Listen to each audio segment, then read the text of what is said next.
பேசுற தோதோவா உனக்கு நேரில காட்டுட்டுமா?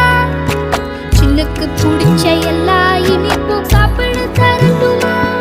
அந்த அறிவிப்பால் அன்ப தருவாளே, சின்ன அறிவிப்பும் இன்று சுடுவாளே.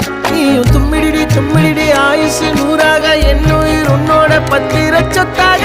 என் பார்வை உன்னோடு, உன் பொம்மை கண்ணோடு, பேசாமல் விண்ணோடு நாம் மிதந்து போவோம்.